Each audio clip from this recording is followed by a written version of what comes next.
In the radio studios of America, the technicians, the entertainers, the commentators, the administrative personnel daily unite their efforts in the creation of programs to please and entertain a vast radio public.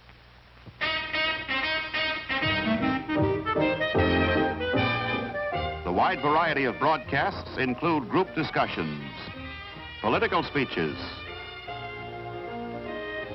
sports,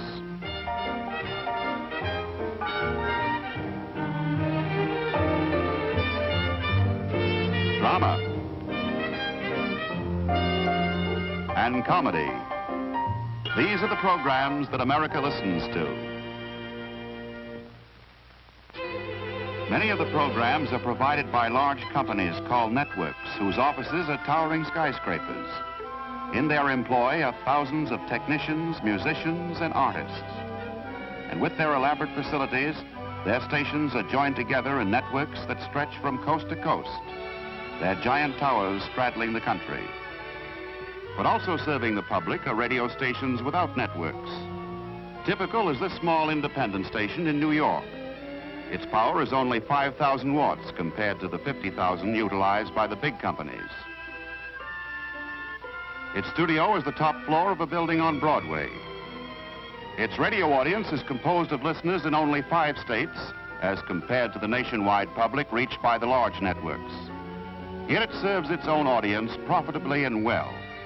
On the air all day and most of the night, it broadcasts news every hour on the hour, with special attention to the city's own affairs. It reports hometown sports events. It interviews distinguished visitors, such as this famous radio commentator from Japan. These programs are produced live, but live programs use only 20% of the station's airtime. The other 80% is broadcast from records, because a recorded program is the easiest to present. It needs only a turntable and a record. Now, a radio station, like any other business, must show a profit. To do this and still be able to provide a certain amount of free airtime in the interests of the public, it must sell a major portion of its time to those who wish to advertise. When that happens, advertisers talk to the audience like this. Here's really big television news. You're the first to hear all about all-new 1952 light-tested television. Where do you see it? In your own home, of course, on a sensational free home demonstration. Call Circle 6-2500. That's Circle 6-2500. Usually radio announcements merely recommend a product, but this station provides its clients with a special service. It advertises merchandise and then takes orders for it. The value of radio time to a sponsor is judged by the amount of goods it sells to the public.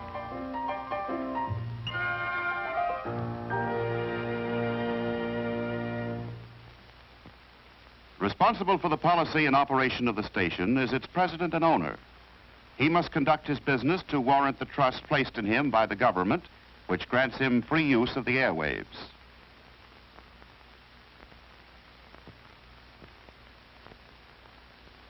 Awards for public service, improvement of race relations, and promoting the safety of children have made this station one of America's leading public service stations. For such campaigns, the president is directly responsible. One of the more important station activities is the educational department, directed by his wife. It's her job to maintain contact with groups interested in public welfare.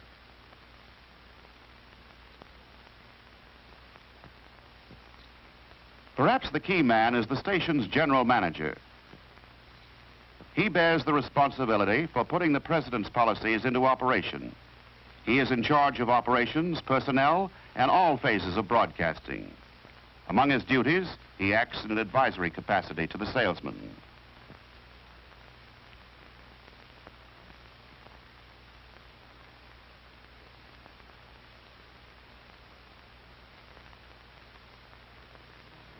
The program manager is responsible for contact with the community and evaluates public service needs. His first responsibility is to see that the station runs smoothly from 6 in the morning until midnight. He must keep a balance between music, news, religion, sports, and other program interests. To learn what the public likes, His assistants make frequent surveys of listener preferences, sometimes by personal interviews, otherwise by telephone.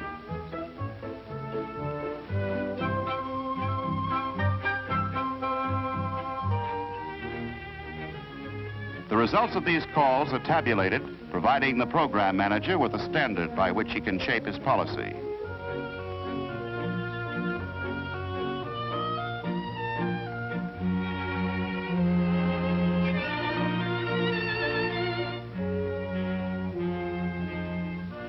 Sometimes he works out an idea with a salesman for a special client, for it must be remembered that advertising is the station's only source of income. It is the salesman who is given the task of creating ideas to sell the advertiser's product. New ideas mean new clients and more money to the station.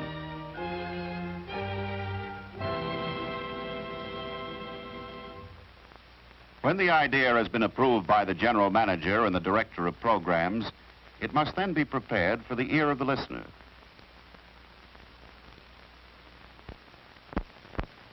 To do this, the salesman seeks the help of the studio composer, because advertisers have learned that their messages are better received and remembered when they are accompanied by music.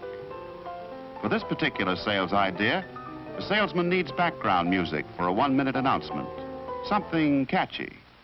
So he places his problem in the hands of the composer. The first step is composition.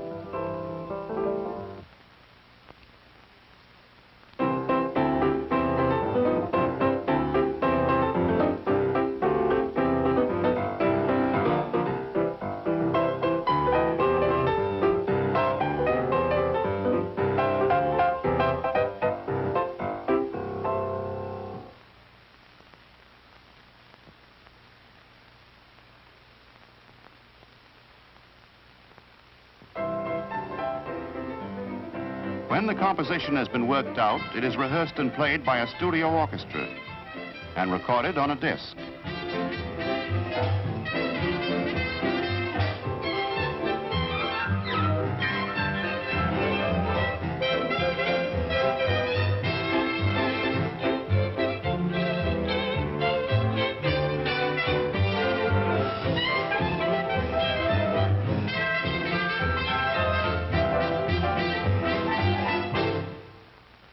If the prospective client likes the idea, he may agree to become a sponsor. This means he will buy time so that his announcement can be broadcast. Many a client has ideas of his own about advertising.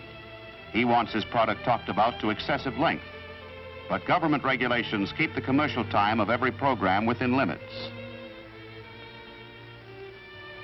So the salesman makes his own recommendation, pointing out that a long talk bores listeners who then turn to other stations, and nobody wants that to happen.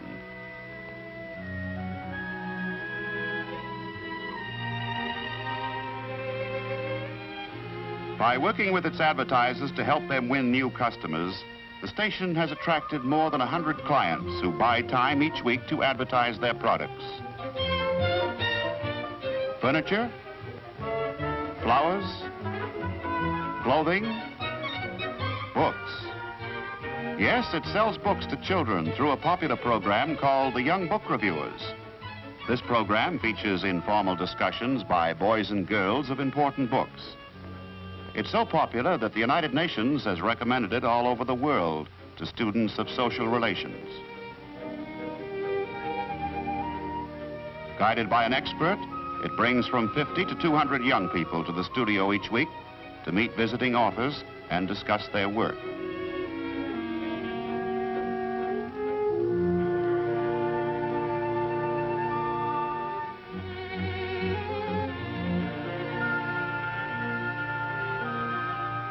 On this program, frank opinions are expressed in response to their leaders' questioning.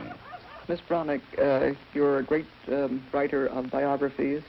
I'd like very much to know what one of our young book reviewers thinks about biographies. May I ask a question? Please do. Oh, good. Henri, do you enjoy reading biographies because they're true stories? Yes, I do. I think the biographer has a great advantage over the author of fictitious characters in that he doesn't have to draw a definitive portrait. the reader can always delve into other historical contemporaries' criticisms of a character and see for himself more about this person. Every person has so many facets that only a great author with a very long volume would cover all of them. But in the case of a biography, the reader himself can do the extra search, so that in the case of a man like Disraeli, where many books have been written, the reader himself can go into the history, the criticisms of the man, and draw a more perfect picture for himself. In other words, he isn't limited to what the author... An advertising announcement on a program such as Young Book Reviewers is ideal for a book dealer, for there is keen interest in a radio program that invites personal participation by the public. An advertiser does well who has his merchandise recommended on such a program. The radio station which creates this kind of discussion is serving the public by stimulating an interest in literature among young people.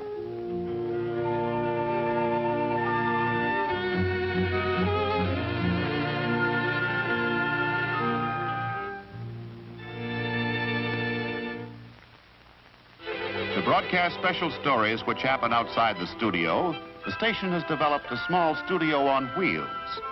This car, equipped with recorders, mics, and shortwave equipment, can go anywhere for an on-the-spot report.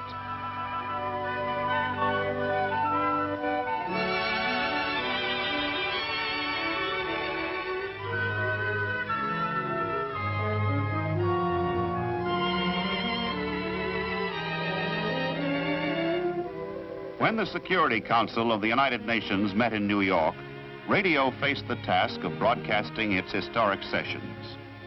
Few listeners had the time to devote to a meeting of 6 or 7 hours. This station therefore prepared a specially condensed version. Each day's session was recorded on tape.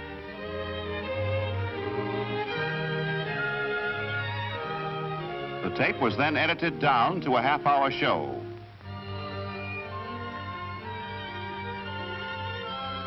It was then re-recorded and finally broadcast at night when the largest audience could listen. The program became so popular that the station was requested to release it to the United Nations so that they could broadcast it themselves. The great American game of baseball is probably the most popular of the station's outside programs. It broadcasts all the home games of the New York Giants, thereby providing another source of income. For a nationally known cigarette manufacturer pays for the airtime during which his product is mentioned and recommended at suitable intervals. Thus, an event is made to yield a profit to the station.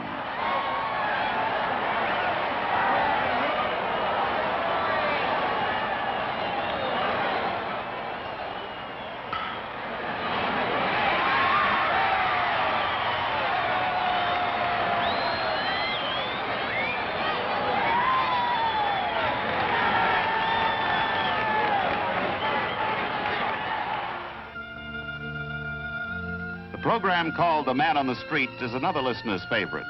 An announcer takes his mic to a busy sidewalk at dusk and interviews passers-by.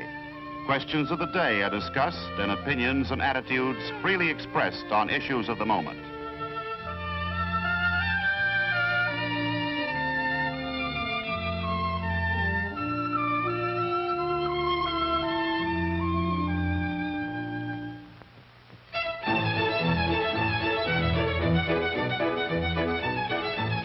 After nightfall, events of particular interest in the city's life are often broadcast. For example, the square dance in a public park.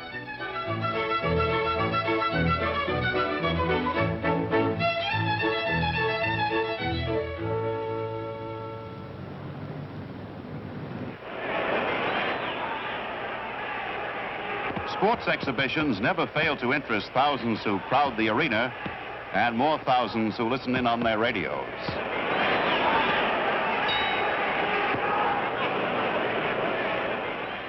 As the day comes to an end and the home-going crowd reads the big headlines on the news tape in Times Square, a newscaster is summing up world events for his radio audience. Big stories from all over the globe and local stories of community interest. So ends the busy day. Everyone from newscaster to the lonely night shift engineer to the station's president share in the task of bringing to the public the type of program it likes to hear. For a radio station, like a newspaper, is a medium of information, education, and entertainment, and must recognize its obligation to the public. In addition, the station must show a profit. It must attract advertising clients. Its job is to entertain and instruct, and to do so profitably under a free enterprise system. This is independent radio in a democracy.